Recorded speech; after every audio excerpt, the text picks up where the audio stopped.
So we'll go ahead and call the meeting to order. I'll do a roll call. Cindy Fox Griffey. Here. Debbie Haley. Here. Caleb Hunter. Matt Johanneson's here.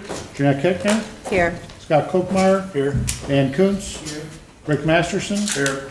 Ryan Putman. Here. Dick Refcar. Here. Robert Schmidt. Here. James Todnoni. Is he coming on the computer, you think, or? He's supposed to be. Okay, we'll see if he shows up. But that's roll call. Emailed out was the minutes from the January 19th meeting. Motion to approve. Second. Any discussion or any amendments? All those in favor, signify by saying aye. Aye. Opposed? Thank you. The minutes will be accepted. This time we'll move on to public comment.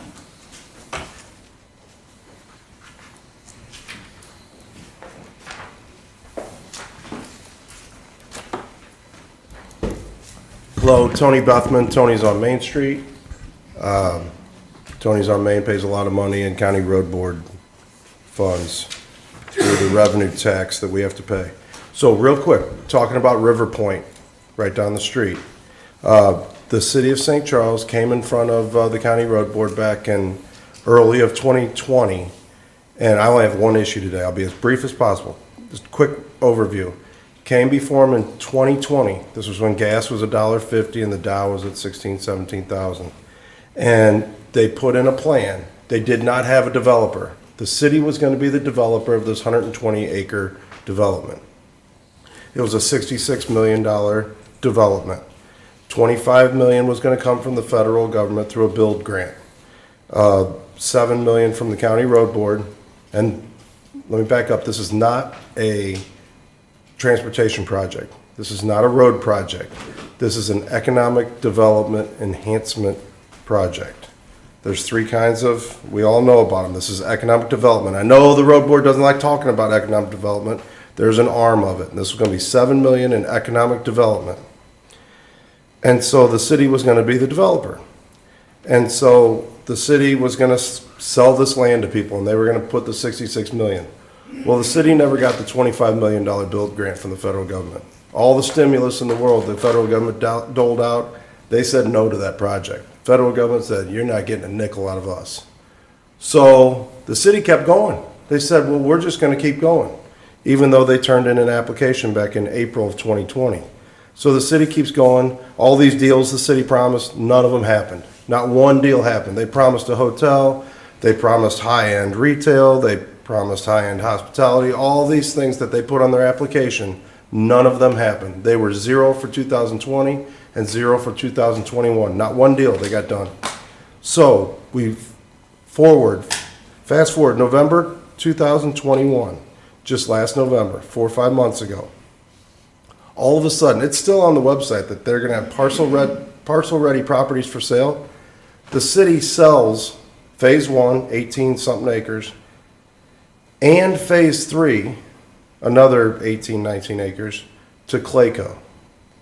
Out of the blue, we'll just sell you the land. And they give Clayco the county road board money, and they give Clayco the state money that's left. So they sign a sale contract with Clayco for phase 1 and phase 3. It also states that Clayco has the right to any and all tax abatements, tax incentives, taxing districts, all kinds of tax fun things, incentives that Clayco, at their sole discretion. City doesn't even have the right to vote on it anymore. So they sign the sale contract. Predetermined amount of money Clayco's going to pay for it. It's all good, right? No. March 20-something of 2022. This is what happened after the sale contract was signed. Predetermined amount of money, everything was written down. The city throws in, after the contract was signed, throws in an extra $6 million in Prop P funds for Lot A, Plat 2 of Phase 1 of the development. It's for the chicken and pickle lot. $6 million in Prop P money is what they threw in after the sale contract was always signed. It was a special city council meeting, and listen, this is the kicker, the city Mayor Dan Borgmeyer had to sign an executive agreement, executive whatever, that there wouldn't be bids on the $6 million Prop P project. And that the project would go to Clayco, they would get to do the work on their own property with no bids. And the bid wasn't a hard bid, it was 6.2 million. If the project goes up, it was at the time of signature. So they can throw all kinds of increases on it afterwards. So, real quick, this is the only thing I'm asking from one-page piece of paper. Just write your names down. This is what Dan Borgmeyer signed. This is what the city signed back in February of 2020. This was on the application where the county granted them the $7 million. The applicant acknowledges that it has disclosed and included, let me just back up. The county road board, they want to know all the government money that's going into the project before they put their neck out. Like Matt was just talking about, well, we can only give Flint Hill and those people so much. You got to provide something. So they want to know what kind of tax incentives, tax breaks, tax whatevers. They want to have the deal done, delineated, before they throw money in it. And that's the way it should be. So here's what Dan Borgmeyer signed. The applicant acknowledges that it has disclosed and included as part of this application all information on any special taxing districts such as community improvement districts, neighborhood improvement districts, or transportation development districts, tax credits or abatements, public financing, including but not limited to the use of tax increment financing, and any other use of public funds planned for the project outlined here. They were supposed to write all this down before they got the money from the county road board. This is the one sentence. This is the only sentence that matters. And then I'll shut up. I'll be really quick. I'm almost done. The applicant further acknowledges, the city of St. Charles acknowledges that if it should elect, if it should decide to pursue other public financing, like throwing $6 million of Prop P funds at it, if it should do that, that election, that decision terminates this application. Terminates. That's not a vague word. That's not ambiguous. Terminates this application and any approval of it. So the minute it was bill number 13464, executive order by Dan Borgmeyer, 6.2 million, no bid funds. No bid taxpayer funds. They just threw at this project after they had a sale contract on it. That'd be like somebody throwing in a pool and redoing the kitchens and bathrooms of a house after you sold it. Who does that? Amanda, And shall require its Amanda, are you on the line? resubmission with disclosure of the additional public financing sought. Amanda, Yeah, I'm here. has any money from the county gone to this project yet? Yes. No, it's not. You're not in your jurisdiction. Okay. And the second question I've got is, I recall specifically that we put a jobs number that had to be met to get that. 140. It was more than 140. 140 times 50,000, 7 million. Already in the contract, they had more of an application, but the contract, we do it based on the funding, so we do $50,000 for jobs. Times 147 million. 140 required. If you do have concerns, we can certainly go back, and look at this further next month. I'm totally okay with that. And I can dig into it further and see what's been done. But why would that number have gone down to 140? Look, Based on we set up a precedent with the other cities to do the actual requirement in the contract based on the amount of funding. So we set that at $50,000 per job for other projects. So that's why the contract requirement was only 140 jobs. If I may, the 140, sorry about the back feeder one. The 140, that's not even the issue right here. Forget about the jobs, because 140 is meaningless. We got 50 employees at Tony's on man. I mean, come on, please. The question is, if you throw extra money on it, then you've got to resubmit your application. We're not saying take the money back. I'm not saying any of that, or granted, did you physically write them a check? No, but you're bound to write that check. You have a contract to write that check. I get it. Maybe you didn't disperse the money from your bank to their bank. That may or not have happened, but you're under contract to give them that money. And Clayco's going to finish spending the money. And the city gave the rest of the county road board money to Clayco to spend. It's in the contract. So this is all contractual stuff. So whether it changed hands or not, all I'm talking about is one thing and one thing only. Where it says if you throw more money at it, that contract is terminated. That application is terminated.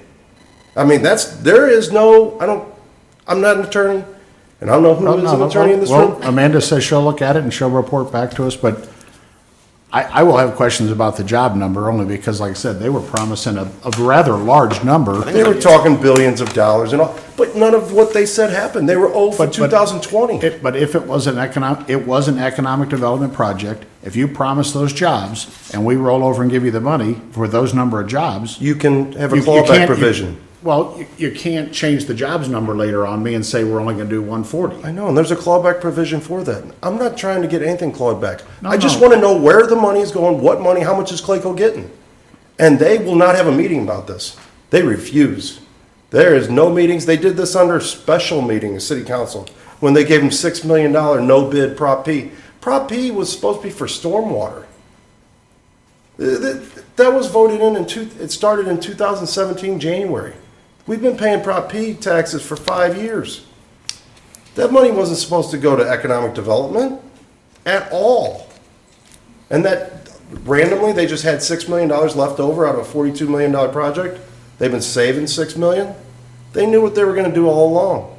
We would get these elected officials up here. If you guys are going to be complicit, if the county road board is going to be complicit by $7 million in this, I mean, you're going to hear Steve Ellman say, well, there's no TIF, so it's okay.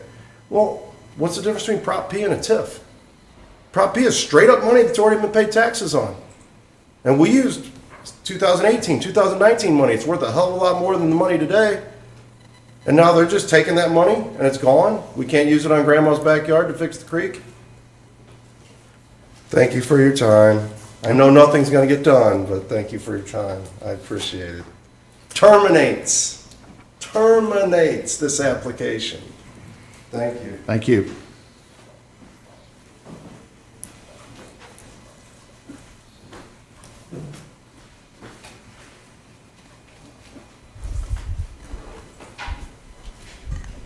Thank you very much, members of the County Road Board. My name is Arnie C. A.C. Dinoff, County Public Advocate. It sounds like from the previous speaker that the county councilor needs to look into the signed contract and give some advice to both the County Road Board and the County Council. I would like to see this contract and I'm making a public information request to staff to read the entire contract between the City of St. Charles and the County of St. Charles Road Board for this project. I have many reservations and concerns, as I'm sure most of you do, and I pray that all of you have the fiscal responsibility of St. Charles County in mind.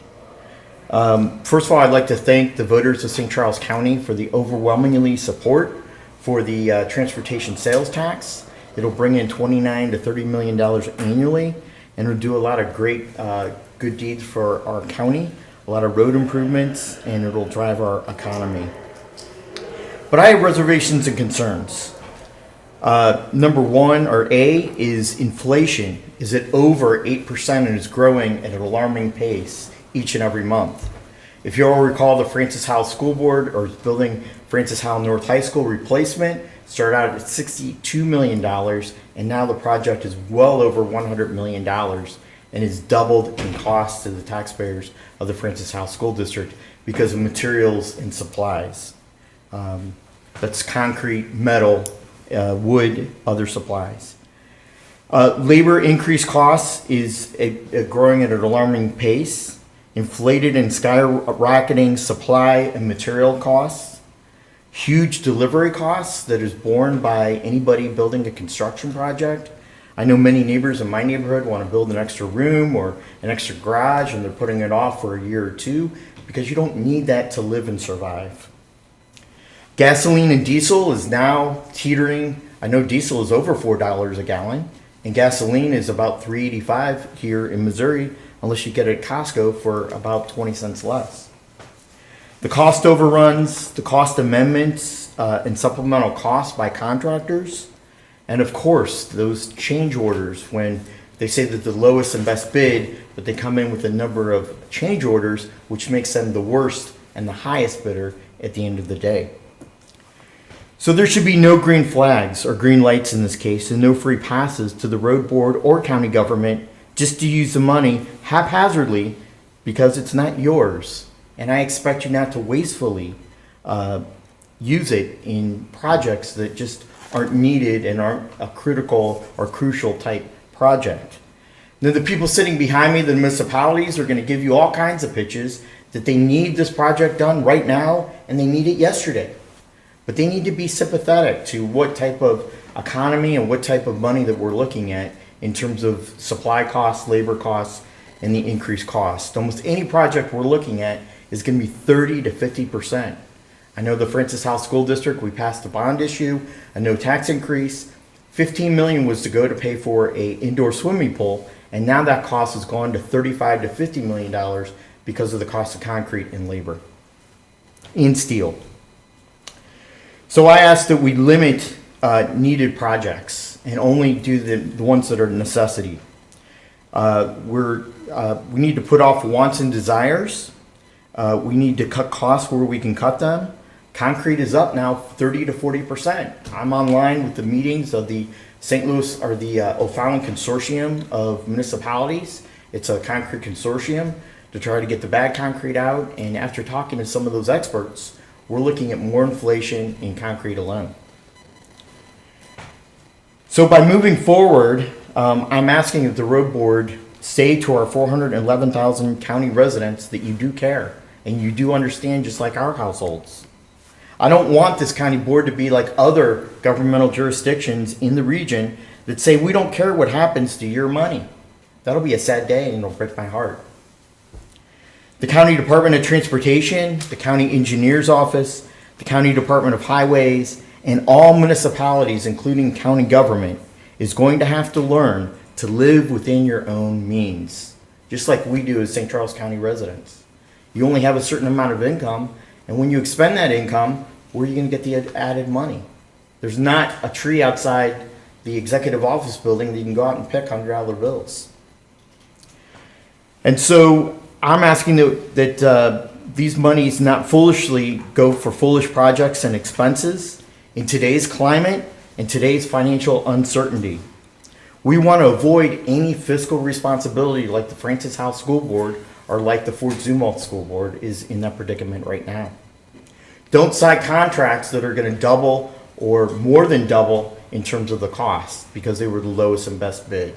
We need assurances built in any contracts for this fiscal year and the following at least 3 fiscal years after this one. $29 to $30 million needs to be spent correctly, wisely, and have in mind the 411,000 county residents. I ask that you keep this in mind when you have these presentations from the various municipalities, including the county highway department. Let's put away the fancy country club decorative lighting and the decorative type things. Let's do the necessities this year, and let's put the wants and the frou-frou increased projects on the shelf until we get out of this fiscal financial crisis and labor costs come down, gasoline comes down, diesel comes down, and our inflation comes down. Thank you very much, members. Can't remember the last frou-frou project we did, but we'll try to watch that. Okay. Any other public comment at this time? If not, public comment will be closed. as a few people have mentioned on item number 5, the St. Charles County residents, probably at about 71, just shy of 72%, voted to reauthorize the road board tax, which is a half-cent sales tax. So we're certainly glad they did that. I think it was the 4th time it was re-upped. And obviously, this board in the past and into the future will leverage those dollars with the municipalities and that type of thing, as we've always done, and as the most efficient manner we can. So, but that was a very good outcome to that. It's what we hope for, but you don't take anything for granted this day and age either, so. Amanda, you want to talk about project overages and inflation under item number 6? She may have lost connection. Okay. She did. Okay. While she's trying to get back, while she's trying to get back on, why don't we go ahead and start with City of Darden Prairie, and we can start there, and then if we have to, we'll come back and certainly have the conversation on item number 6.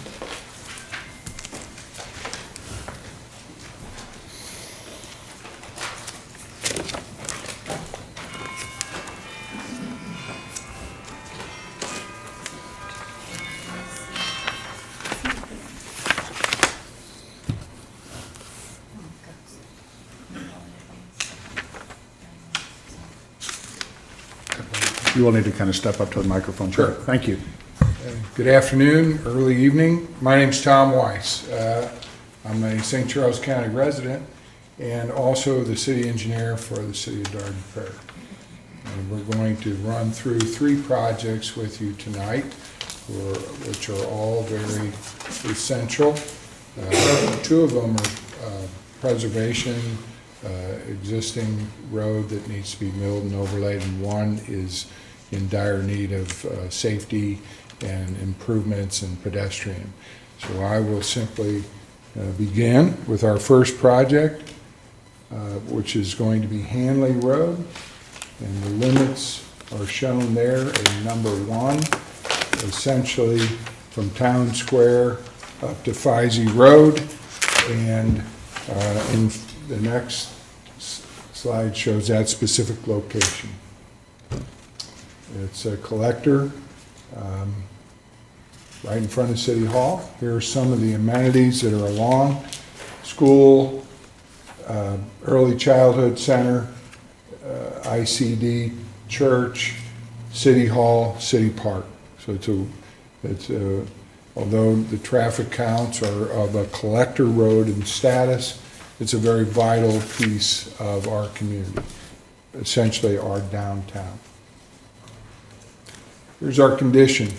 We need to address the condition, and so that's what we're doing. A lot of cracking and severe cracking, some potholes developing, etc. This goes under 364 here, as most of you know. And that shows the City Hall, the bridge, and then the City Hall and the picture on the right. Proposed improvements, milling and then overlaying. We will propose to use fiber-induced asphalt. It has proven to reduce future cracking. We've used it on many projects. It's a technology that's been around now about 15 years.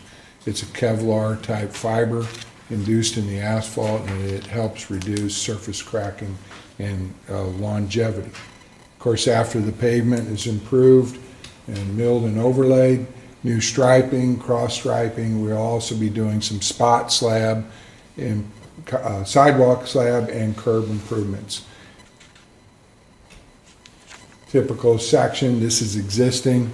Again, we're not building anything new. We're preserving what we have in our community. Our cost, we did submit this to East West Gateway through the STP program. The breakdown is shown there. Total project cost, and county and sponsor being City of Darden Prairie, and the federal share being 80% of this cost. We kept the price and the cost down, although we did include in these numbers a 10% contingency and an inflation number at the time of what that was, which I think when we applied it was running at 6% when we did the application. This is a project that doesn't require a right-of-way, and therefore you'll see on the next project that we are used an inflation number of 13% because we feel that's a 2-year duration project. So Post Road leads into the next project. This connects Technology Drive, the outer road of 364, and up to Town Square, which is again butts up to the south end of Hanley. This project is much more complicated. Narrow road, we have poor sight distance issues, we have no pedestrian movement, no curb and gutter, and no shoulder, no turn lanes. It's a fairly unsafe road with those sight distance issues and a lack of pedestrian movement. And it's a very busy connector from that, and will continue to get busier along that corridor from Technology Drive. In the background, you can see the connection to the same area I just discussed with ICD, the City Hall. There was that pavement section on the left is what we plan on continuing to the highway to the south with the existing wide pavement. We will change the striping configuration on that. On the picture on the right, you can see some of the sight distance issues. We have accounted for a couple of culvert extensions in our estimate that you see on the picture on the right. Another issue with sight distance on the left, where it's harder to see vehicles coming over the hill. And some extreme versions of that, both left and right. And again, no control as far as horizontally with curb and gutter, no chance for pedestrian movement the way it sits. So provide good, safe, wide lanes, dedicated left turns at several subdivisions that you'll see along the way, a shared use path on one side, and a realigned intersection down at Technology. I use this road every day that I go to City Hall. You have to go past 90 to see who's coming from the west to the east. And so we would reconfigure that intersection connection at Technology. Typical pavement section showing the shared path and the typical section being similar to what's to the north.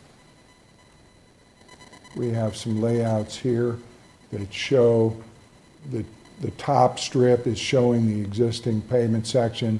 As we move along the strip map, the new striping / curb and gutter, and on the west side, which would be on the bottom of that strip, would be the shared path.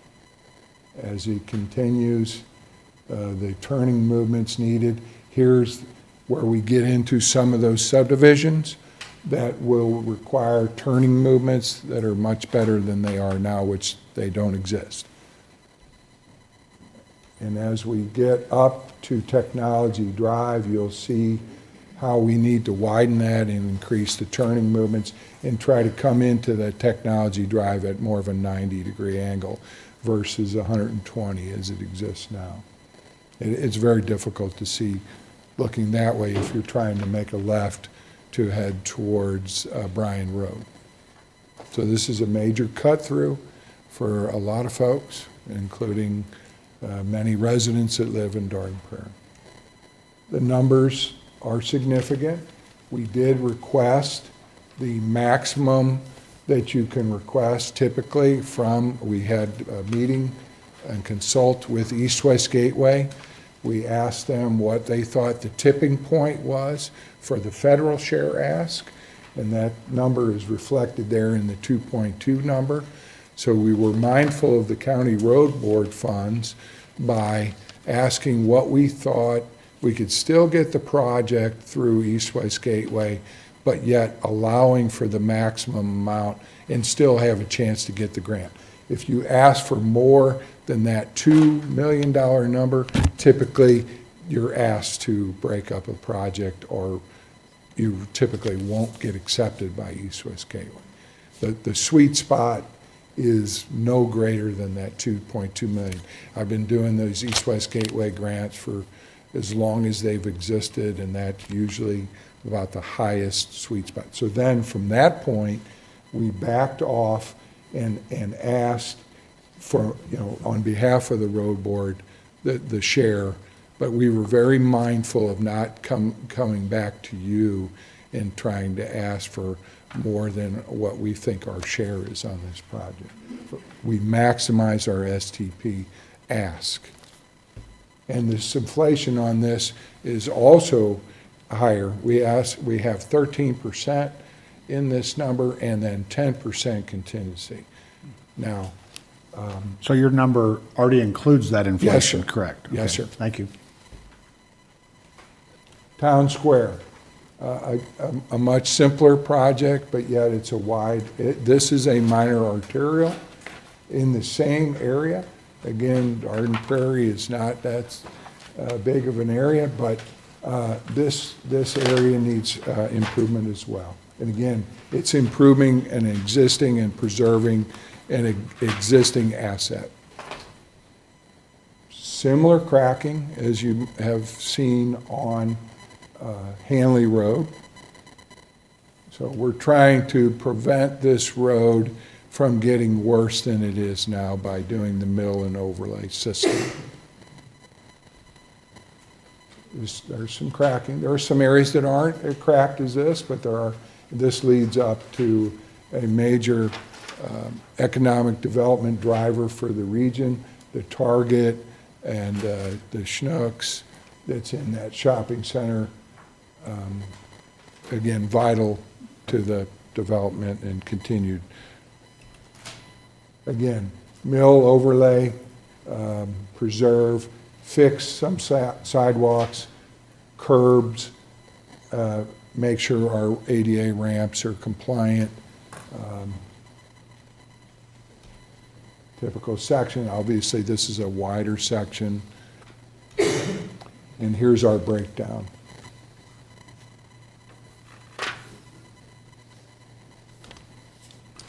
On this one, because our federal ask was not as much, we were able to ask for the full 80% on the federal share. There's our 3 projects that were all submitted to STP. Obviously, we're not sure which ones of those. Hopefully, we get at least 1 or 2 on behalf of the city. Obviously, you all know how competitive those East-West Gateway grants are. When do we know that? When do you find out about those? It's typically released in early May. And it varies from year to year, but I did see some information. They are out for they will be out for public comments after that. And then they won't officially be STP projects or CMAQ projects until the end of the summer typically. But I am understanding that early May we'll have some results. We have our fingers crossed, and then may I answer questions? Any questions? Have you put in the 13% in all your projects? On the Hanley Road, we had 10% contingency and 6% inflation. Those projects do not require right-of-way acquisition, so there's not the same lag as Post Road. Post Road requires right-of-way acquisition, so there's another year lag. So we made that inflation 13%, the contingency 10%. What was your one on 10% contingency and what? And 6% inflation. And on top of that, we were conservative in our unit prices that we input into the estimates. So currently, if asphalt's going for $95 a ton, we didn't put $95 a ton. We put $100 a ton or $105 a ton for a little bit additional in interior inflation. So you added inflation on the whole project, Yes, sir? and then you added it on individual line items. On individual line items, within reason. In other words, when we receive bids, you get a range of bids from a contractor. One contractor might be 85, another one might be 95 or 90. Typically, what we've done on these grant applications is, within reason, we might say it's $100 a ton. In other words, we're not going to double it or throw ourselves out of contention, but we have a safety factor in those ton prices, which the most of these jobs are asphalt. Within reason, that the East-West Gateway folks can look at it and see that it's not an unreasonable unit price. Any other questions about these three projects? Thank you very much. Thank you. Is for Amanda your- on yet? No, okay. Thank you for your Nope, consideration. thank you. So if I'm not mistaken, I mean, I think the onus on a lot of the inflation and overrun with our contracts is the municipality. I'm not saying they can't come back to us, but, I mean, we can get that clarified with her, but I mean, I think in the contracts, we're saying, well, we'll fund 3 years out, and if those things come up, I mean, we still have to backstop in certain situations, but honestly, I think the overruns historically have been on the municipality. I agree with that.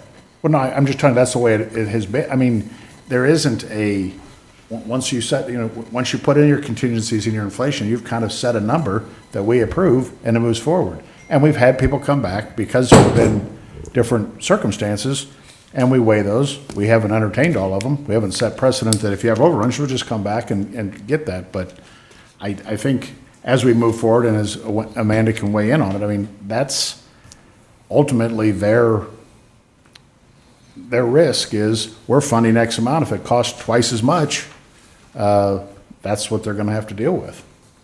So, but of course, that sends a ripple effect through that's the concern. The 2 meetings ago we had was, what's out there right now in inflation, and that we're, these things, it's amazing, the planning and what these people have to do to figure out what they wanna do 3 years out. Not this year, not next year, not the year, I mean, it's very, very difficult in normal times without what's going on now, so. But hopefully we'll get Amanda on and get some, but we might as well keep moving if that's okay, and through some of the presentations, and hopefully we'll get her on at some point in time, so. Is that okay with the board?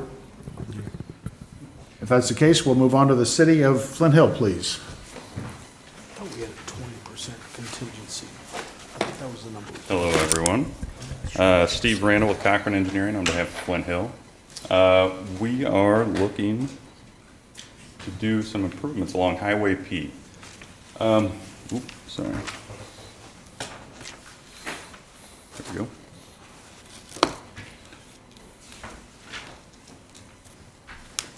So, as you can see, I don't know how many of you are that familiar with Flint Hill, but as you come up the hill, the first road on the left is North Broadhead. Nobody usually knows that, but that's where it is. And that's where the project's starting for us. And then going all the way down to Mexico Road. Roughly 1/4 mile, not all that long, and we have what I call a really good problem. So our roadways are really good. They were just repaved. As you can see, they're fantastic as far as the road surface itself. And we also have a secondary problem. It's booming out there. We have great new businesses. Everybody's coming out and enjoying themselves. It's fantastic. However, that's a double-edged sword for a small town like this, with failing infrastructure or a lack of infrastructure otherwise. So there's a lot of safety concerns as far as pedestrians are concerned. There's a lot more commuters in the area. There's no place to park. There's no place to walk. And what I'll point out is not safely. So in this case, our existing infrastructure like I said, the roadway is fantastic. There's no sidewalks. There's very little as far as shoulder is concerned.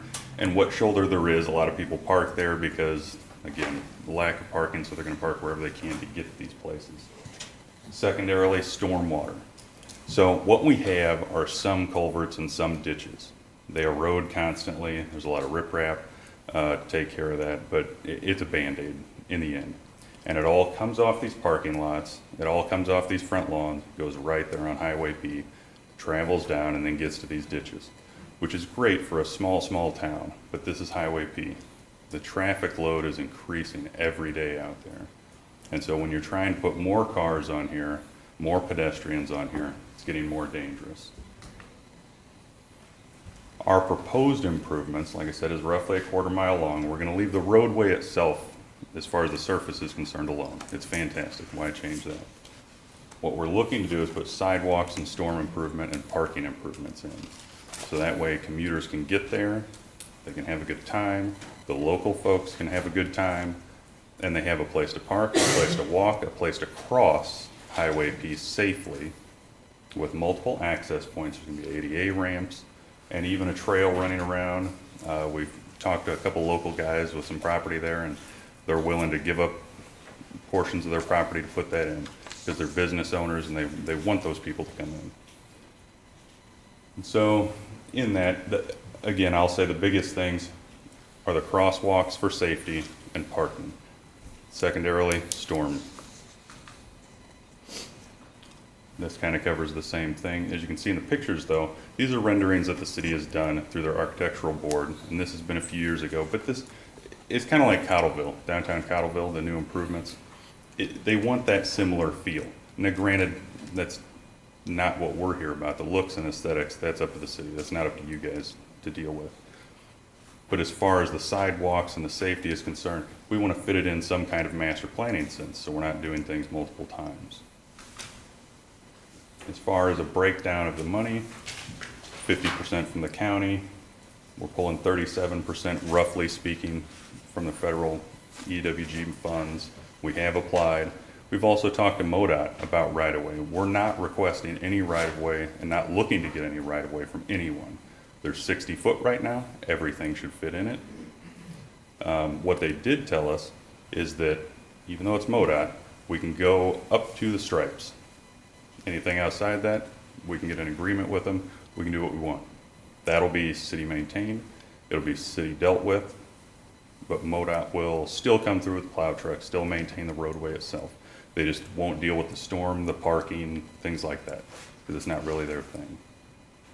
So they would cede their right-of-way, but you're saying from the stripes from edge to edge of the Yes, road? edge to edge, yes. Okay. If I could, if we go a little bit forward, this is the same for most all of us at this point, the schedule for the east-west gateway, as far as when things are going to be determined to go out or need to be turned in, approvals, things like that. And with that, if anyone has any questions. This is the same project you guys presented last year? So it's very similar. We Okay. had it broken up into 3 phases previously. This time it's all one phase. It's all just And we asked you one guys simple to go back project. for some federal funds on it? Yes, Okay. you absolutely did. We have applied for that. Have you built in inflation in this one, in this price too? Not directly. What we've done is, so Cochran does all kinds of jobs, multiple states, and what we did was we took the previous projects we've done as close to now as we can timing-wise, and very similar, and used those numbers in what our cost estimates said. But 80% of your project's not happening until 2025. No, Yes, there's sir. a 20% contingency in here. That's a Yeah, 20, contingency. yeah, contingency, not That's inflation. not inflation. Yeah, yes, sir. Oh, the other ones, I got 10% contingency and inflation numbers, so if you put it all, it still comes out. It's built in. I mean, there's a factor of safety in there. Okay. Do you have any stoplights or stop signs along the stretch of road for people No. to pass? There's nothing. No. For us. No. What we plan to do, and I've talked to Andy Turk about doing rapid flashing beacons. He doesn't care for those, but he has come up with alternatives. Realistically, from the standpoint of Flint Hill, we just want safe paths across. whether that be a wrapping flash beacon, whether it be a button they press so it can actually just show, hey, somebody's crossing, don't, slow down. We're fine with that. There's a myriad of options that we have at our disposal. That just happened to be one that we're talking about. So. Do you know what your current traffic count is? 1513 ADT.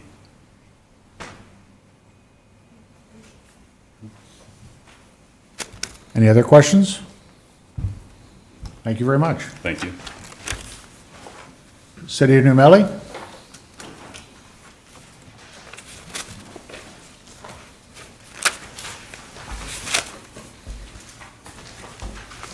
Good afternoon. My name is Nathan Burley. I'm with Cochran Engineering, and I'm here on behalf of the City of New Melly.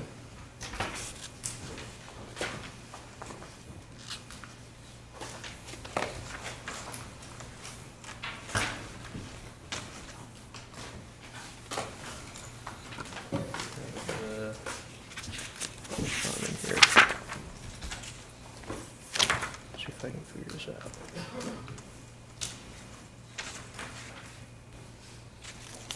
I think you should press that screen that's up there. The screen, Tap it. the Forestell Road.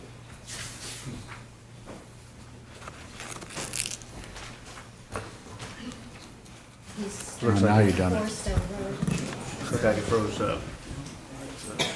Excuse me, I have a board meeting. No problem, thank you. Thank you. So there's the first one, should be popping up. Wants to-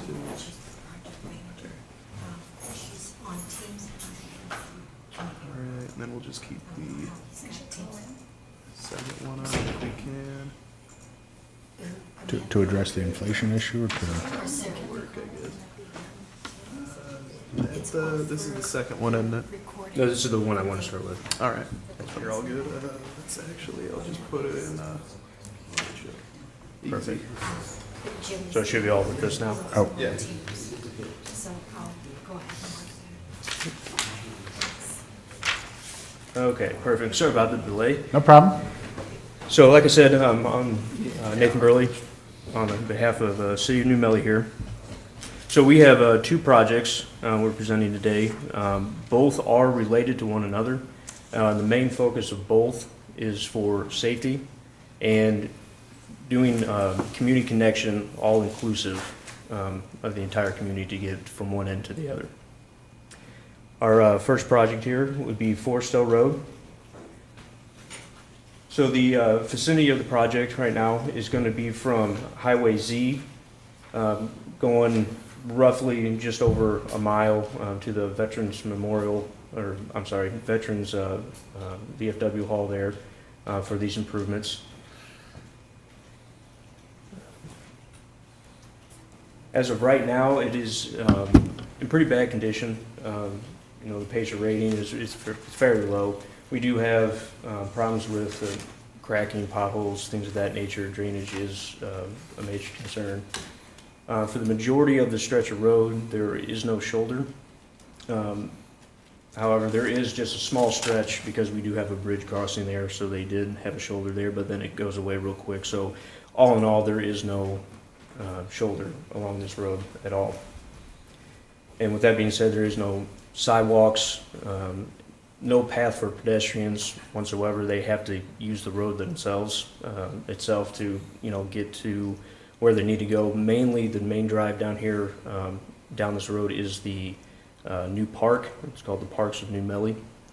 So in order to get there, they have to ride their bikes or walk on the road themselves, and if traffic's coming, then they have to hurry up and get off and things like that. So it is a major concern, and it's been expressed by the residents on multiple occasions to address this.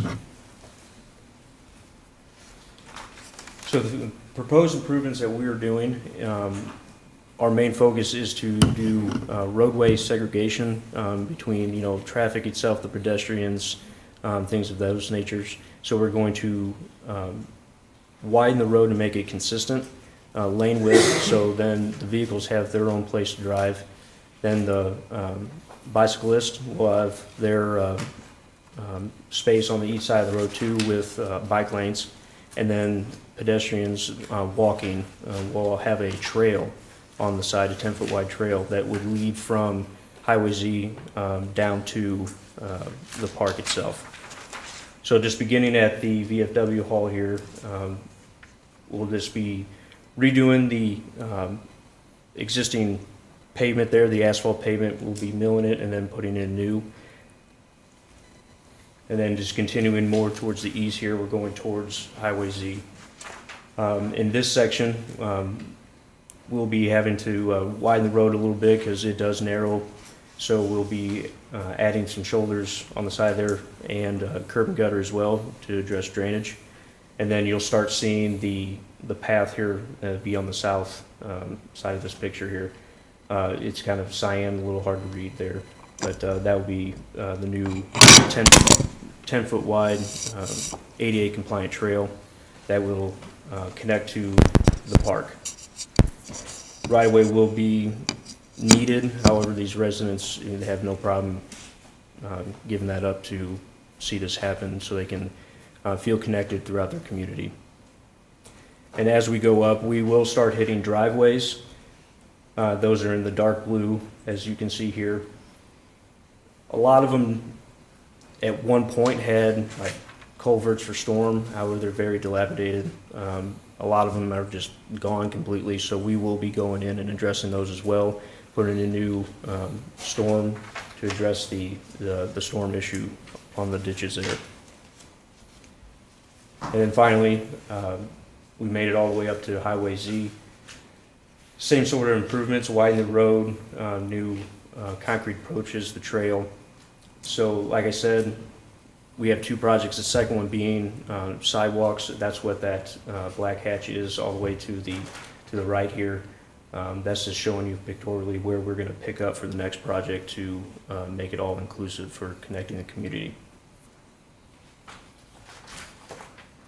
So some typical sections, so you can see here on the left, that's currently what it is now. It varies all over the place. There is no shoulders, very dilapidated and things like that. It's not consistent in lane width. Conflicts are between pedestrians and vehicle traffic are a major concern. I did forget to mention that existing wise now there's a lot of commercial trucks that do travel on this road, like dump trucks for instance. It's a cut through route for them to access quarries. There is the Fred Weber quarry really close to New Mella here, is just to the south of it. So they use Forestell Road as a cut through point. So there's a lot of conflict between pedestrians trying to use the road to access the park and things like that. But moving on anyway, for the proposed improvements, we're going to improve upon it with standard lane widths. Like I said, we're going to make it 12 foot going each way, and then we're going to provide bike lanes on each side there with a curb and gutter for drainage as well. And then, like I said, we're going to have a path, ADA path on the side there.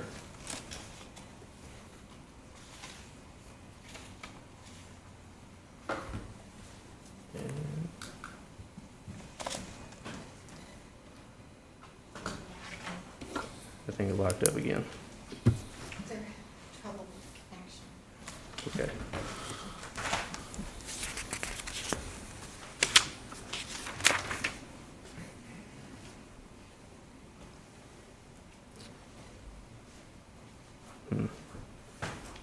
While you're waiting, I got a question for you. Yes.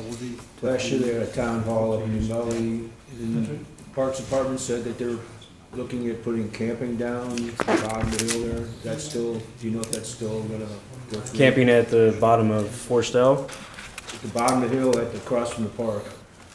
It's gonna be conducted to the park. Do you know anything about that? I do not, unfortunately. I'm sorry about that. Okay. No, that was not brought Parks to my Department attention. owns property on the opposite side of the road, and it's gonna put a campground in, down there. Okay. Okay. And I can look into that? Prior to the other side of VFW. Like, did you finish it, or is it? Not yet, no, I'm still going.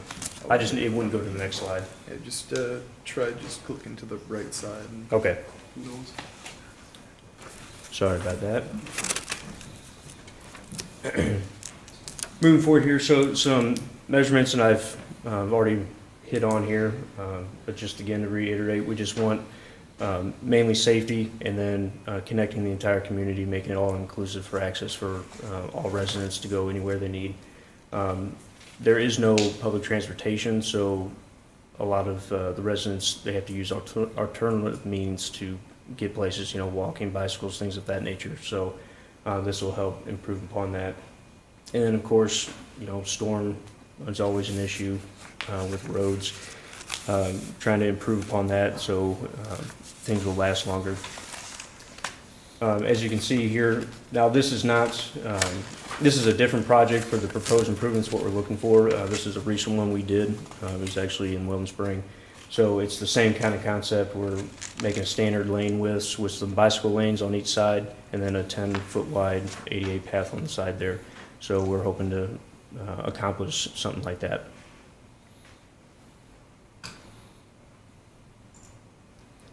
Some financials. This is just the breakdown of the cost of what we're looking at and all the shares that we're requesting. So the federal share, you know, 13, almost 14%. We did like an 80-20 split here for everybody. So it is a little on the expensive side, 2.8 million total project. However, it is really needed to address these safety concerns that the residents keep making us aware about, that we want to address for them. Just a breakdown of the schedule. So it's pretty standard, pretty typical. We're expecting to kick off here in October of this year, getting everything kicked off and move forward. And then we're looking at a completion date of roughly March of 2026.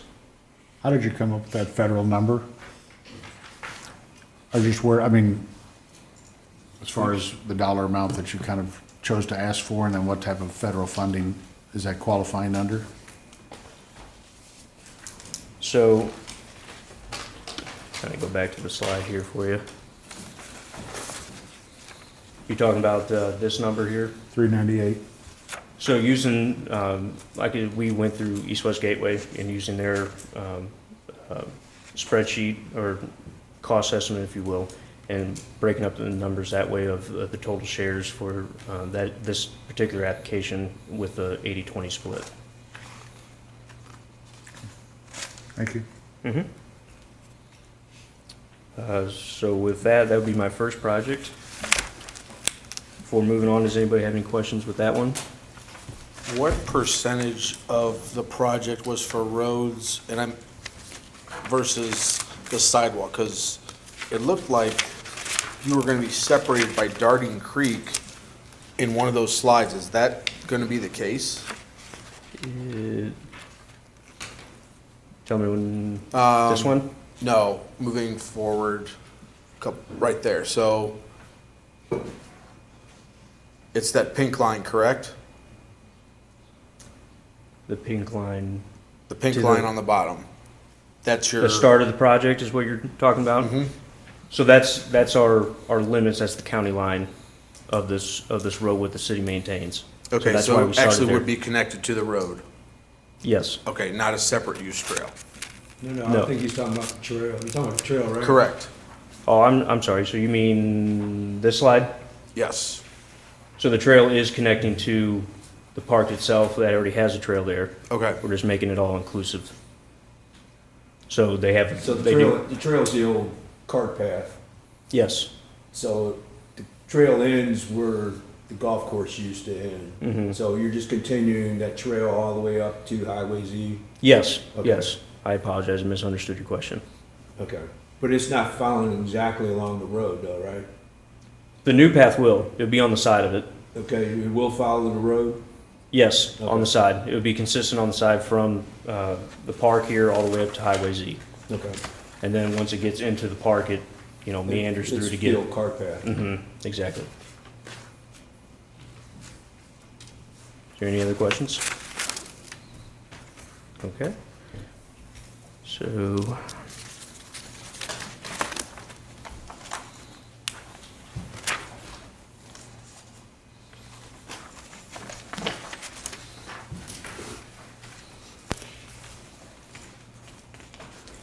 Okay. My second project here is the sidewalk improvements along Highway Z. The project limits of this, so we're trying to connect and make everything all inclusive with connection. We're gonna pick up at the existing sidewalk here, it's to the south of this label. That's actually Francis Street is where currently the sidewalk stopped. So we're gonna pick that up and go north. Now you'll see towards the top here, kind of to the left, it'd be Hopewell Road. So we'll be connecting there, making a crossing. And then we will continue up to St. Charles County Library, connecting the sidewalks there.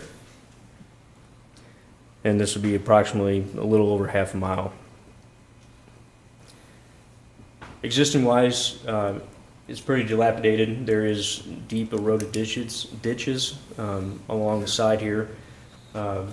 School kids from Daniel Boone Elementary basically have to walk on the side and in the mud to get to and from both their house and to the library. There is no pedestrian path that connects this, so we want to address that. It is a concern. Highway Z is a fairly well-traveled road, so we want to make sure we're keeping those kids safe and giving them a place to walk on the side there away from traffic, so they're not interfering with that and could be potentially hazardous, things of those natures. Moving on, like I said, I already hit on, there is no shoulder, no sidewalks, and no connectivity for the neighborhoods or the library or the schools, so we want to change that. So kind of a better picture of this in the red is what is new, what we're proposing. You can kind of better see it there, that we're connecting to the existing sidewalks again at Francis Street and leading all the way up to the library. It would be a standard 5-foot wide concrete sidewalk, ADA compliant, retaining walls as needed. We don't expect too many, but there is some spots to make sure it's ADA compliant that would have to get retaining walls. New storm sewers will be installed as well. That'll be for the driveway and road crossings, getting culverts underneath those to address the drainage as well. Again, kind of the outcomes is to make sure that we have roadway separation between motorists and pedestrians with the sidewalk, and basically make it all inclusive for connectivity throughout the community. And that will connect, libraries, schools, parks, everything that the residents need to get to within their community. And this is a picture of the proposed is actually the project we did earlier on about the sidewalks that I am proposing now. Is just a continuation of it. This is actually the sidewalk project that we did that connected from the inner town of New Melly, and it stopped roughly at their Parks and Rec Center. So we're just picking up right there and then continuing north to finish the connectivity. Breakdown again of the cost. So this would be a 50-50 split between the county and the feds, and then with the remaining shares to be done by the city. And again, same sort of timeline, expecting to everything kick off here in October of this year. And this one is a little further out. We're mainly trying to focus on the Hopewell Road first and then pick this one up as well. So this one has a completion date a little later in 2026. And with that, do you guys have any questions for me about this one? Where's your crosswalk?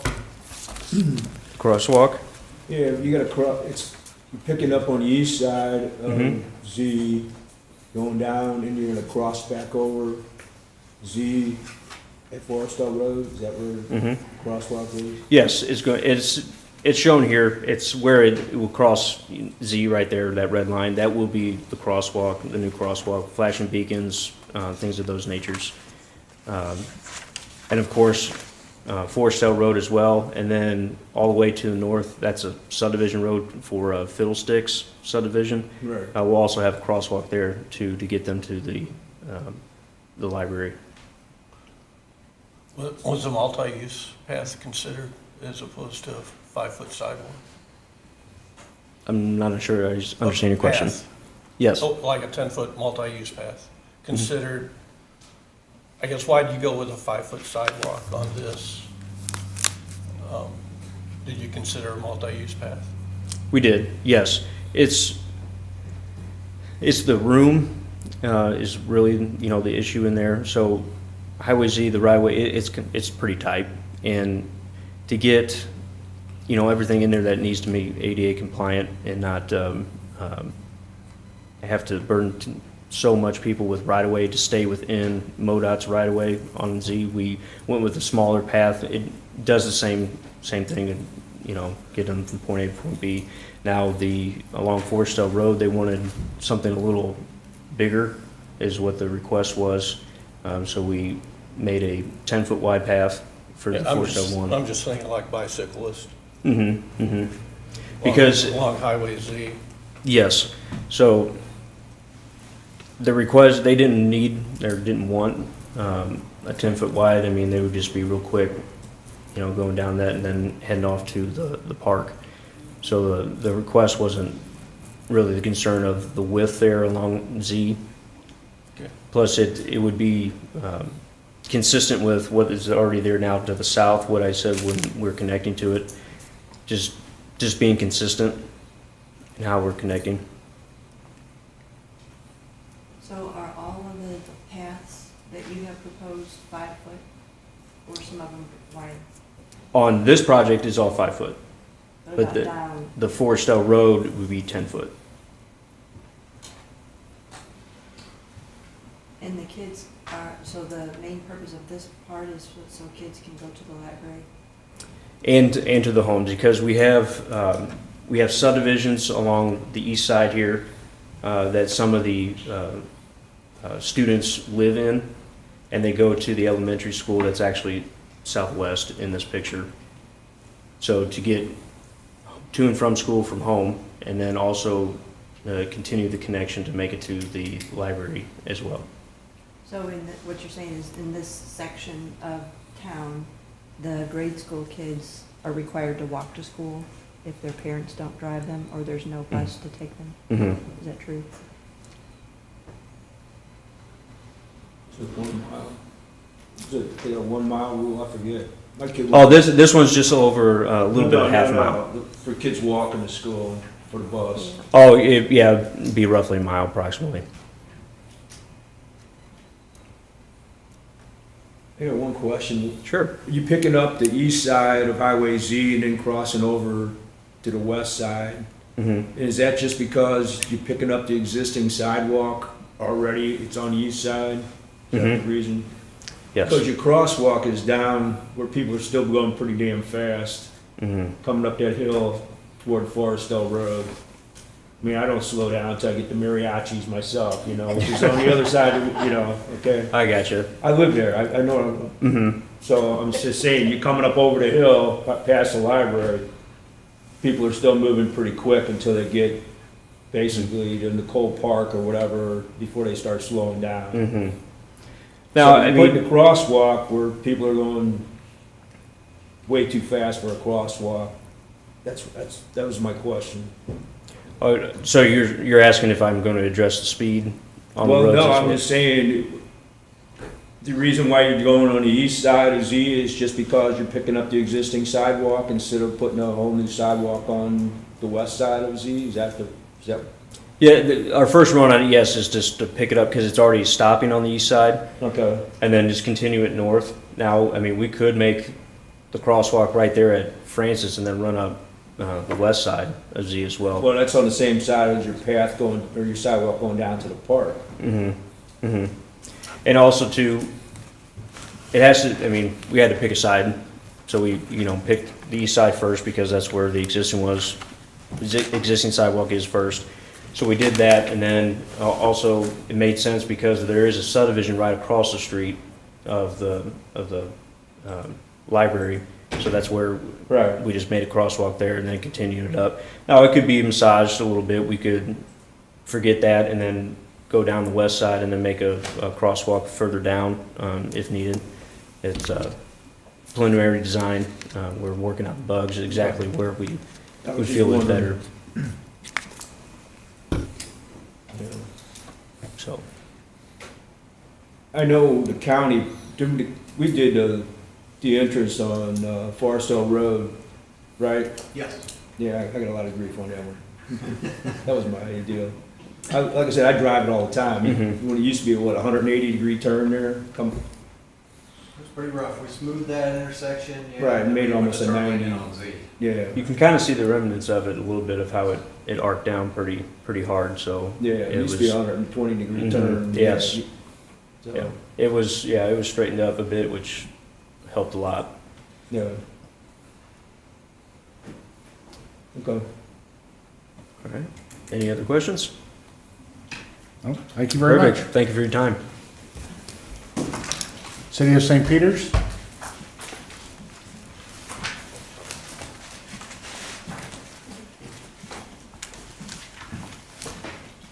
Good evening.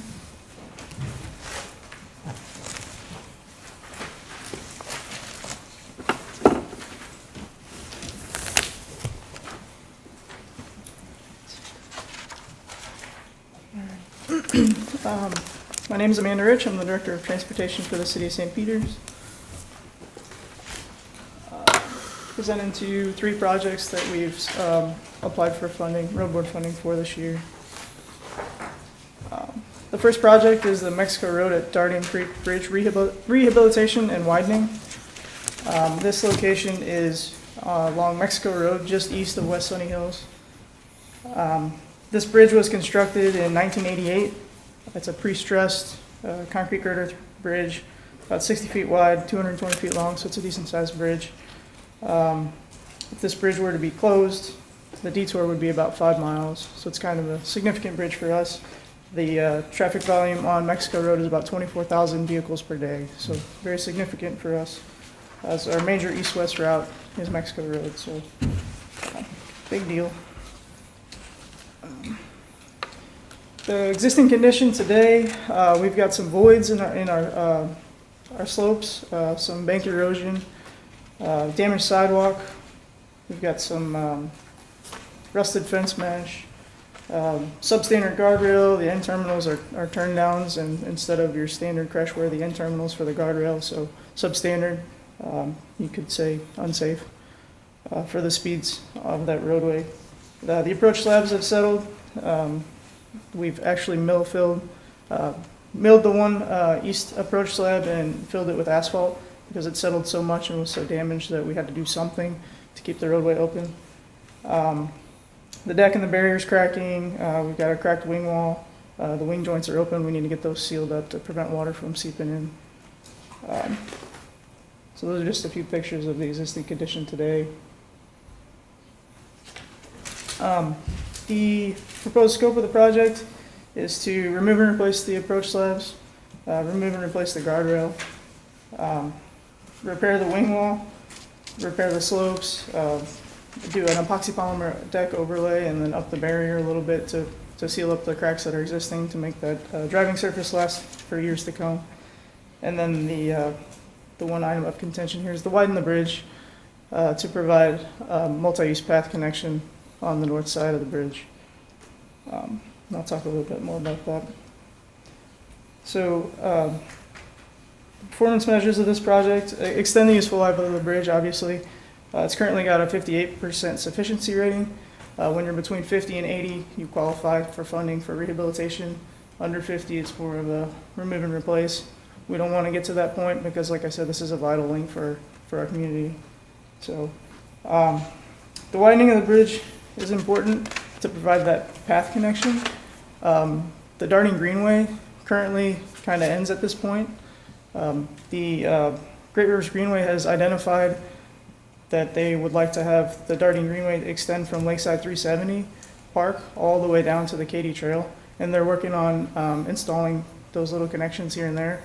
They're working on designing a portion to the north of here.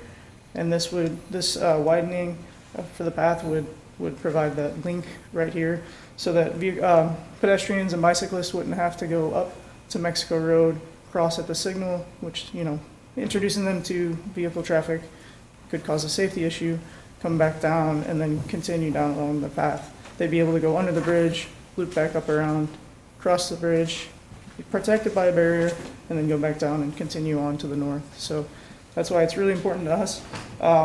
This link was also identified in the St. Charles County bike lane. So it's been identified in various locations as a really important link for the bike ped community in this area. And so that's why we're asking to include that in this project. The funding for this project is broken down, as you can see. What we are asking for is, we received 80% federal funding for the rehabilitation work. We weren't aware of this need for the connection to the trail at that point, so we didn't include that in our application for the federal dollars. So that's kind of why we're coming to you guys asking for that. So 80% funding for the rehab work is federal. We're asking for 16% county funding for the rehab work, and then that would be 4% of the city's funding. So the 80-20 split of that remaining 20% of the federal portion of the work. And then we're asking for a 50-50 split between the county and the city for the widening work. And then we would, of course, pursue some GRG funding if it's available to throw towards the widening work also, to kind of reduce everyone's cost in the long run. So, any questions about So if you receive this that one? funding, you reduce all participants? in Yeah, we this same- reduce the county and the city's amount contribution to the widening. Doesn't go to the county. Hmm? You- It won't go to the feds. Yeah, the Fed, it won't go to, no, the feds, because the Fed funding portion was only for the rehabilitation of the bridge. For those items, it had nothing to do with the widening. It just makes sense to do this work while we're there. Again, we talk about time is money, right? So the longer we wait to do this work, the more it's gonna cost. We're already gonna be there doing another project, so you're reducing your costs there because your mobilization and all that sort of stuff, they're already there. So, we think we'll get a better deal on the job if we wrap it into this project. And it actually works out really well, timing-wise, with the county funding schedule and what we have for federal funding. So we've got design in 2023, federal money, and then construction in 2024. And so if we could wrap that in the same way with, the county funding cycle, that works really well. So, any other questions before I move on? Okay. Alrighty. The second project I have is a Junk Station road resurfacing. It's a minor arterial roadway, 4-lane. It was built, widened in 1996. The ADT on this road is about 9,000 vehicles per day. The location that we're proposing to do this resurfacing work is from Kings Crossing, so basically from the MoDOT right-of-way line on the north end of Junk Station down to the St. Charles County line on the south end, which is Country Mill Court. The majority of this project is removal and replacement of failed concrete slabs. We've got, cracking slabs, failed joints. Another large component of the project is sidewalk replacement. We've got kind of a mix and match of sidewalk out here, some 4 foot, some 5 foot, some 6 foot. Some's at the back of the curb, some of it's got a green space. It's just kind of all over the place. But we've got a lot of ADA access issues, steep sidewalk, too steep of cross slope, curb ramps failing, all that sort of stuff. So address that with the project. And then remove and replace the traffic signal at Plum Creek Drive. It's going on 30 years old, so it's about time to be replaced. And then also to tie in the fiber optic connection up to the county network that runs along 364 to give us a good solid connection to the system. So now that I went through all that. And also, one thing I didn't mention is filling a gap in the sidewalk. There's a school right here along Junk Station. There's a fire station. A lot of kids walking again north-south on Junk Station. And there's about an 845-foot gap in the sidewalk on the east side of the road. that we're gonna fill in with this project. So it'll be continuous sidewalk on both sides of the road, so the folks can get north-south on either side and don't have to cross except for at a signalized location. Performance measures for this project are extend the life of the roadway, provide a nice smooth driving surface. Once we do the spot replacement, we'll do a diamond grind, smooth out the pavement really well, restripe, and then provide an ADA compliant and continuous pedestrian path. Again, very important that it's continuous. And then provide a reliable connection to the signal at Plum Creek. And we were able to secure federal funding for this project, so it is 80% federally funded. We're asking the road board to help us fund that remaining 20% with a 80-20 split of the remainder, so 16% road board and 4% city funding. Any questions? Okay. All right, and then the last project that I have for you tonight is the Parkwa Trails Drive Reconstruction. So you all may remember the project that we received funding for a few years back, the Spencer Road Reconstruction project that we'll be constructing next year. This is very similar to that. So Parkwa Trails is a 2-lane major collector roadway. It's currently actually 36 feet wide, so you could fit 3 lanes on there if you needed to, but it's striped as 2 lanes. It was constructed in about 1977 when the neighborhood was constructed. About 5,000 ADT in pretty high speeds, 33 to 36, depending on which direction you're going, is the 85th percentile speed. So a little higher than we'd like for a residential neighborhood. It currently has 4-foot wide sidewalks that are not ADA compliant, a lot of cracked slabs, spalling joints, same situation as Junk Station. Also, not all of the pavement is exactly the same thickness. It was, constructed by a developer, so same situation that we had with Spencer Road. Some of it's thicker than the rest, some of it doesn't have any base under it. It's settling. It's, if you've ever driven it, it's very, very bumpy, much like Spencer Road in the residential area.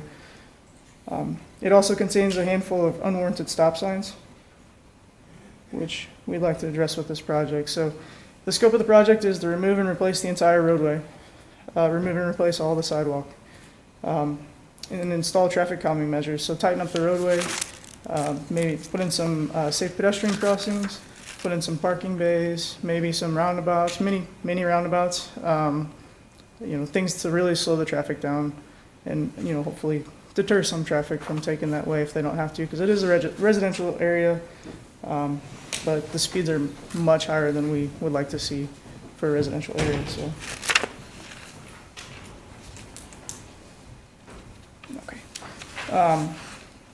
Sorry.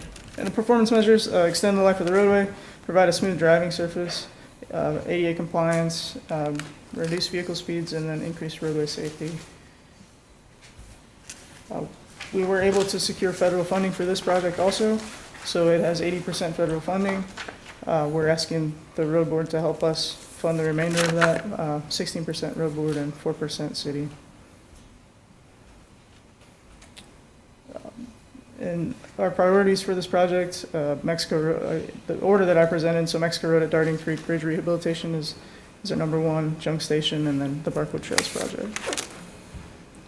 Any questions? Thank you very much. All right, thank you. Moving on to the St. Charles County Highway Department.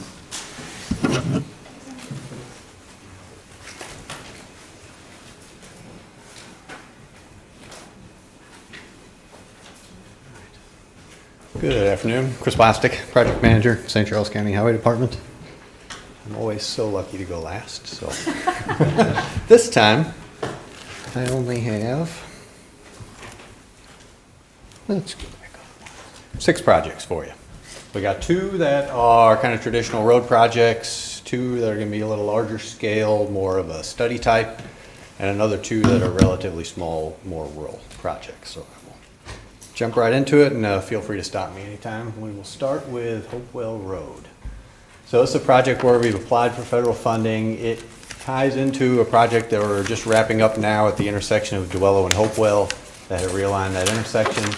So it'll start a little bit south of Hopewell, and it'll go south about 0.8 of a mile past Dyer or Deer Road, depending on who you ask the pronunciation. So right now we have a 2-lane roadway, typical, no shoulders, drop-offs. The pavement rating is not horrible, but it's not great either. The biggest driver out here actually is there's a massive amount of proposed new development on the west side of Hopewell Road.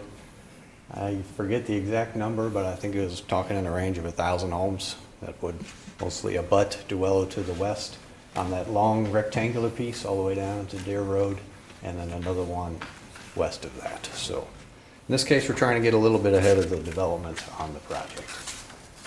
So just to give you an idea what we have out there now, this is down at the south end. We have a bit of a blind curve from Deer Road ties in, and then farther north, this is from up towards Highway N looking south.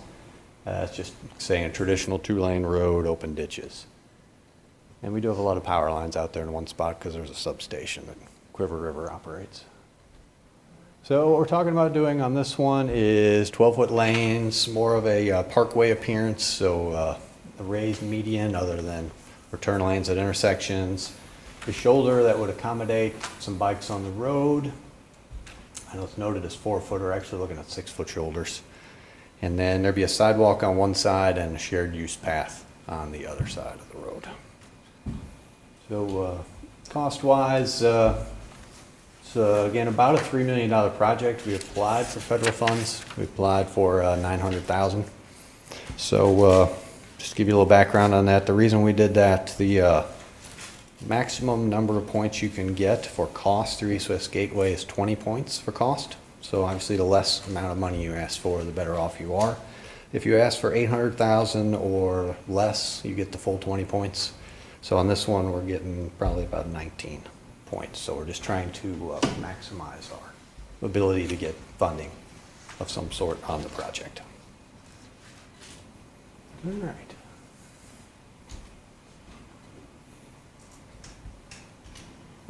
Okay, moving on to another new project that is also sort of being driven by development, or at least future potential development. This is way out the far west end of the county.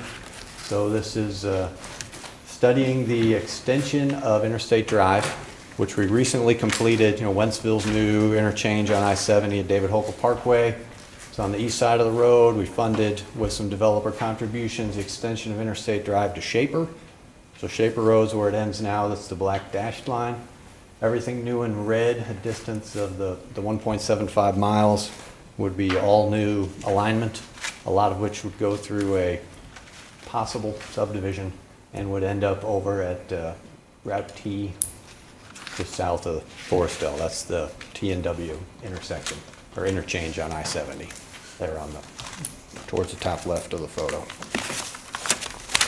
So this is one of the subdivision concepts we had seen and been working with the developer. This is actually one of the people is the same developer on our Interstate Drive project where they donated the right-of-way. So we are anticipating a right-of-way donation if we can make our alignment work with their development. So they had a slightly different layout to the project. Ours cuts down through the south there, where ours dips to the south, they actually had a collector road planned a little bit to the north.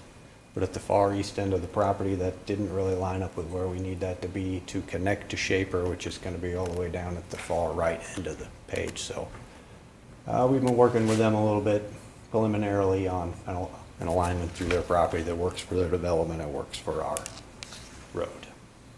So what I'm coming to you for today is $400,000 in funding to hire a consultant to design that roadway. So we would know the right-of-way we need, and then we can finish that donation and also start eventually working on right-of-way acquisition from those. It'll tie in where the post office is in Forestville? Yes. Liberty Village, or whatever it's called. Liberty Village, yes. Yeah. So it'll tie into the entrance of it? It ties into Liberty Village, and actually Liberty Village extends all the way out to the county line, and our understanding is Warren County picks that road up from there and it continues on to the west at some point.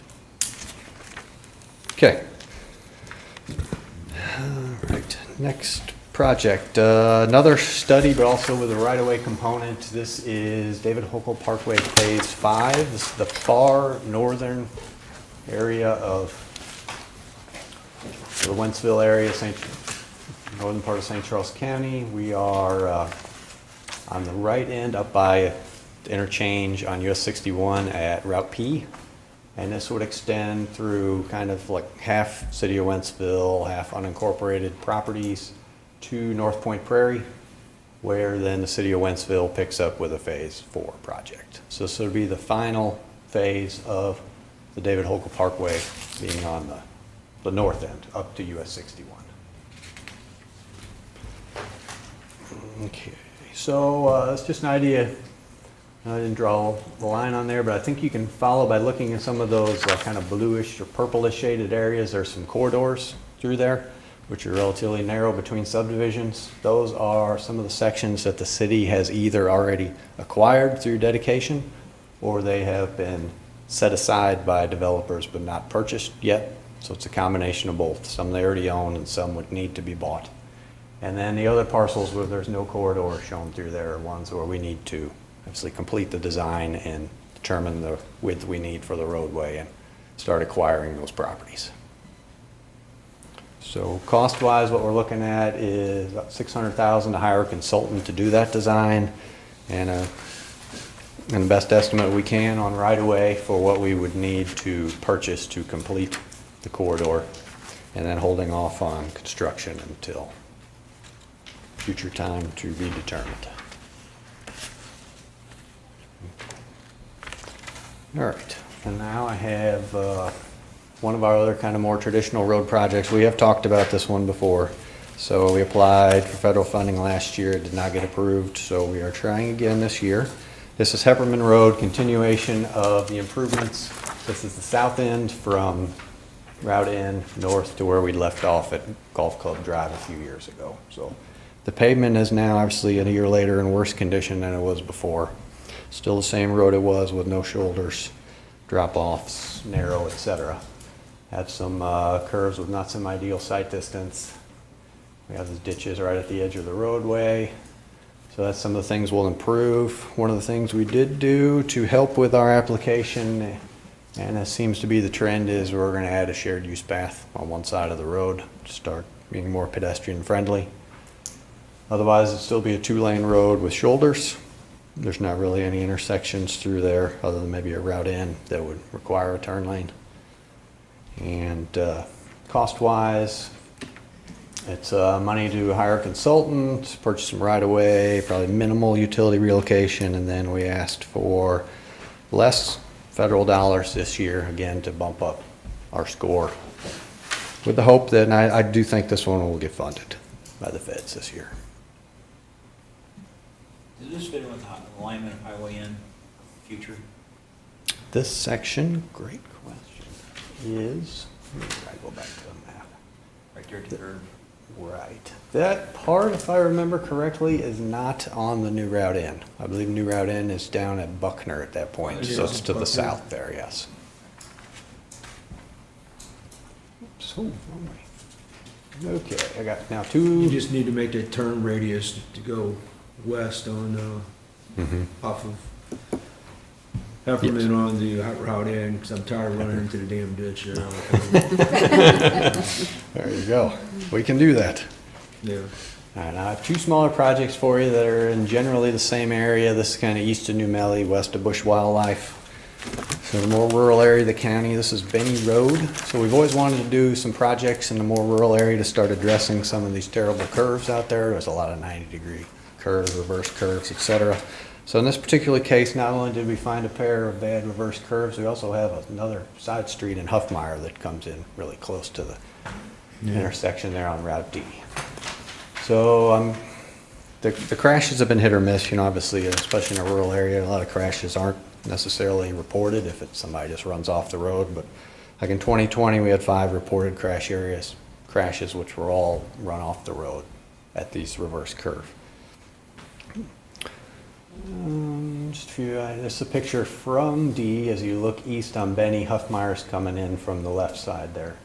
So I don't have a picture of the reverse curve, but it's just exactly what you'd expect. Wooded area, tight turn, no shoulders, ditches, etc. So our plan is to go from 11 lanes, 11-foot wide lanes to 12-foot wide lanes and add a shoulder on both sides, in addition to smoothing those curves. So cost-wise, not a big design effort. There would be some right-of-way, since we're obviously moving the road as the curve gets smoothed. Probably not anything in the way of utilities, but that's there just in case. And then construction cost is $640,000. This project and the one that follows are not eligible for federal funds because it's not functionally classified high enough to be eligible. So we come to you in the hopes that we can start addressing some of these bad rural curves. This one had a decent ADT, almost 1,000 vehicles a day. So it's a road that is certainly used. Schwady Road, very similar. This is actually at the north end of Huffmeyer Road. And the problem we have here is when you are on Huffmeyer Road looking west, there's a hill right through the red section that we've highlighted there, and you can't see very far. And we've had some conversations with folks who called in and just said we don't even use Huffmeyer Road anymore because you can't turn there because you can't see well enough to turn. So should be a relatively simple project just to cut down the hill on Schwady Road, slight intersection rebuild at Huffmeyer and Schwady, nothing too elaborate there. This is on Schwady, Huffmeyer's on the left. It doesn't show up real well, but I mean that curve is just right there. So. And the same as the other project, 12-foot lanes, dropping some shoulders, still open ditches. Just do it as quick and easy as we can. So minimal design, we may even do that one in-house. And not a lot of right-of-way associated with this one. Probably no utilities, but you never know. And then our construction cost, $350,000, and that's, again, not eligible for federal funds. And it should be $450,000 total, not $840. And those are the projects I have for you. Any questions? This is when you said you might design in-house? Yes. So there's a design fee of $50,000, is that in case you have to hire someone else? Correct, yes. And even when we do them in-house, we still hire a surveyor, and that'd probably be $10,000 to $20,000 to get a survey. On the Interstate Drive, where do you guys anticipate being able to go all the way across on Interstate Drive? I would say as soon as possible, but everything's constrained by funding. If we move forward as planned, design 23, right away 24, we could potentially start building it in 2025. It would probably be all local funds just because East West Gateway doesn't like new roads on new alignment. But if we can get that donation from the developer, that helps a little bit with the cost.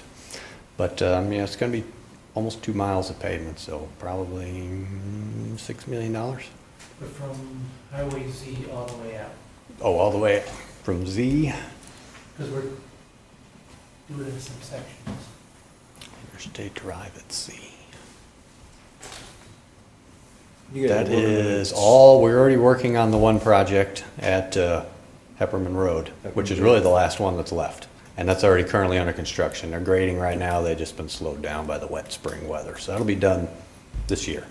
So everything would be done from basically Quail Ridge Park all the way out to Shaper Road by the end of this year. You guys ever just settle up with Wacky Warriors in there? Yes. Well, we haven't fully settled because we have gone through the condemnation process and got an award, but there's still outstanding potential jury trial or settlement. You guys don't got any property you can swap for them? No. I don't know that anybody's entertained that option, but. Land swaps are easy. Mm-hmm. Yeah. Any other questions? Thank you very much. All right, thank you. I assume Amanda will probably be here in person in the next meeting. So I would suggest we go ahead and have the discussion about inflation and overages when she's here next month. Matt, I thought in February, we were gonna use the money for this coming budget is gonna cover the overruns that we approved at the February meeting. What impact does that have on this budget? That's why I think Amanda's gonna have to tell us. Okay. And I think it's gonna have to go into our full funding model, because Yeah, because we authorized a lot of money for overruns in February. That was supposed to come out of this year's budget. we'll have to account for that. Okay. Hello, can you hear me? This is Sarah Nelson. Hey, Sarah? Hi. I am going to apologize on behalf of Amanda. She wasn't able to attend tonight. She will be at next month's meeting. I was just gonna talk just real briefly about the inflation. We've received $30 million in county fund requests for all the projects that are being presented this month and next month. Obviously, we haven't exactly determined how much funding is available yet to fund those projects. But we know there's concern about the inflation that's currently going on. So we are planning to work with the cities to get updated construction estimates for projects that are currently being funded by the road board, and balance that with what we will, provide for funding this year for projects, if that makes sense. The inflation and contingencies applied in all the applications varies widely after we've reviewed all the applications, and since that does vary pretty widely, we may go back to the cities and come up with some sort of standard contingency inflation and have that those numbers reevaluated before finalizing. But I know Amanda can speak on it, more next month, but that's kind of what she was wanting to say. Does that, anybody have any questions?